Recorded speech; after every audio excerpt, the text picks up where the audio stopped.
nettopp litt anker, nettopp satt på vann. Lite barn som seiler, liten båt på fjord. Lite barn som sover mellom far og mor.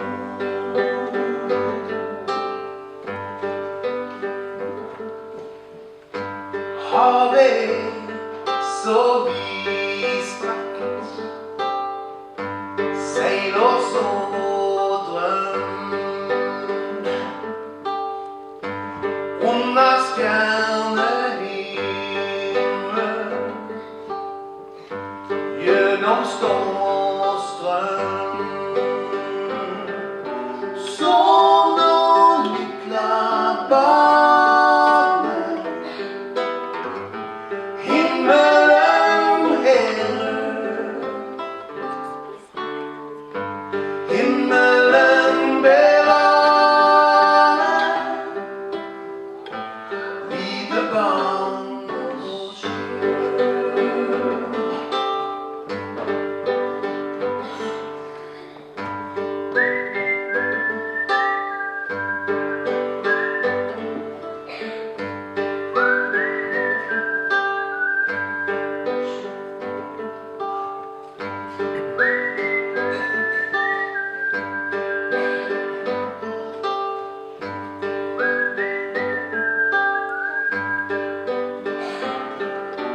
Lite barn i båten,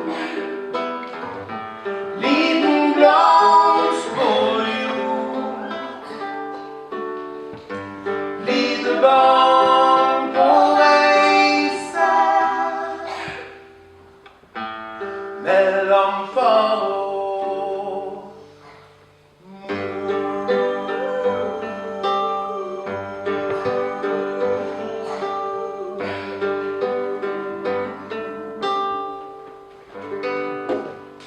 Her er mennesket kommet til generasjoner, enten i høyest glede eller i dype sorg.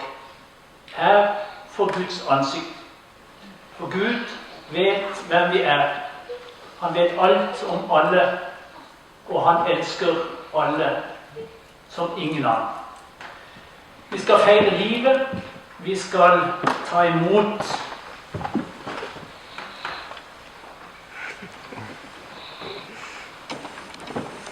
lille Gustav. Vi skal ønske han velkommen til verden, og han blir tatt imot og blir gitt Guds velsignelse i dåpen i dag. Skal vi gi en klapp for Gustav?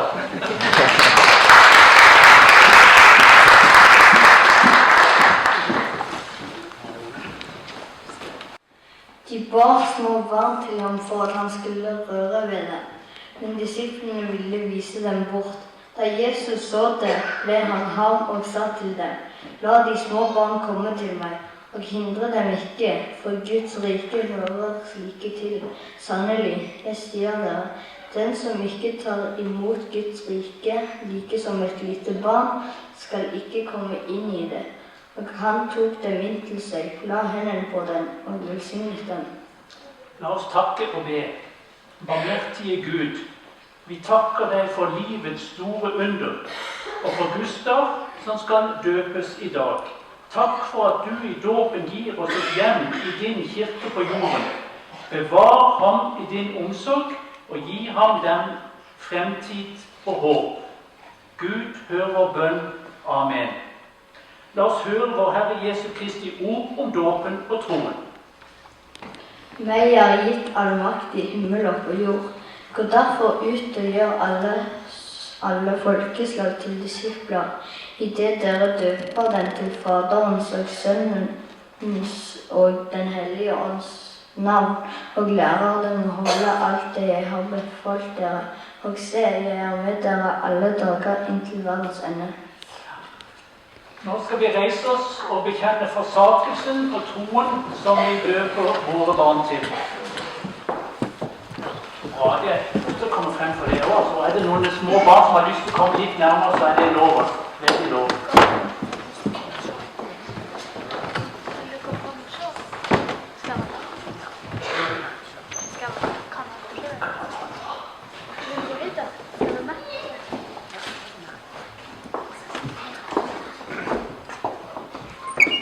Hva heter barnet? Gustav. Vil dere at Gustav skal døpes til Faderens og Sønnens og Den hellige ånds navn og oppdras til et liv i den kristne forsakelse og tro? Gud bevarer din utgang og din inngang fra nå og til evig tid. Tegner deg med det hellige korsets tegn. Det er et vitnesbyrd om at du skal tilhøre den korsfestede og oppstandende Jesus Kristus og tro på ham. Etter vår Herre Jesu Kristi ordbefaling døper jeg deg til Faderens og Sønnens og Den hellige ånds navn.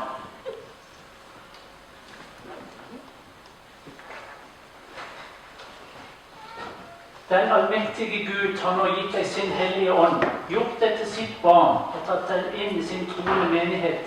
Han styrker deg med sin nåde til det evige liv. Fred være med deg.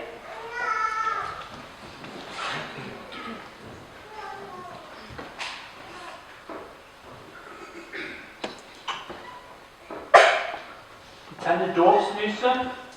Kjære Gustav, må Guds ånd bevare deg hos Jesus Kristus, så du kan følge ham, han som er verdens lys.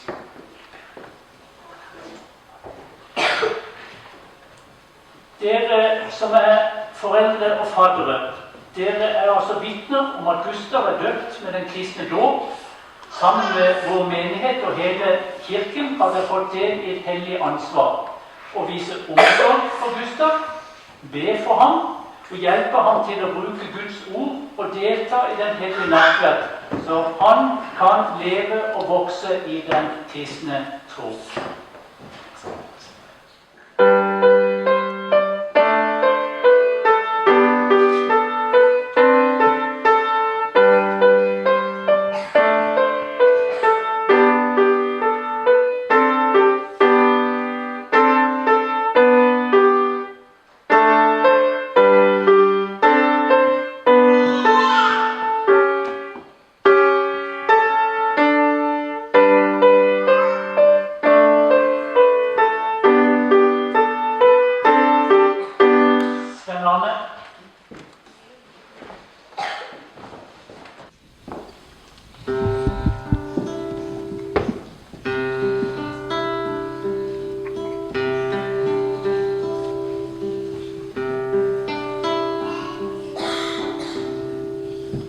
Den første sang jeg hører var mor sin sang ved vågga. De mjuke ord til hjertet, de kunne gråten stå.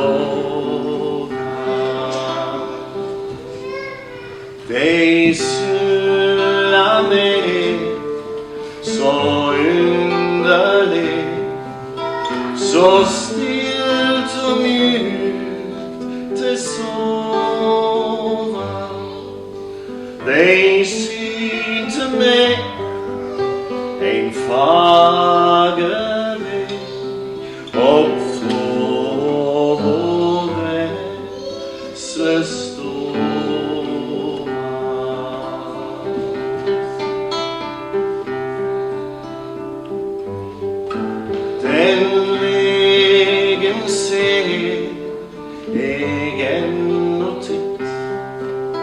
når jeg ferder kvila, der stender jeg lenge, smiler som bare jeg kan smile.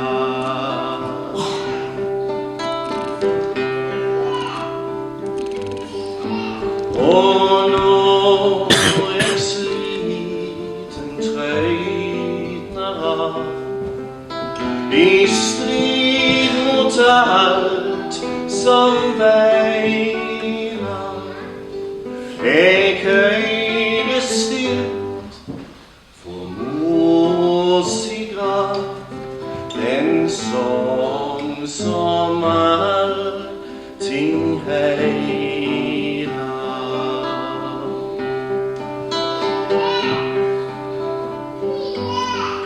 Den første sang jeg høyra fikk, var mor sin sang ved vogna. De mjuke ord til hjertet, de kunne gråten stå.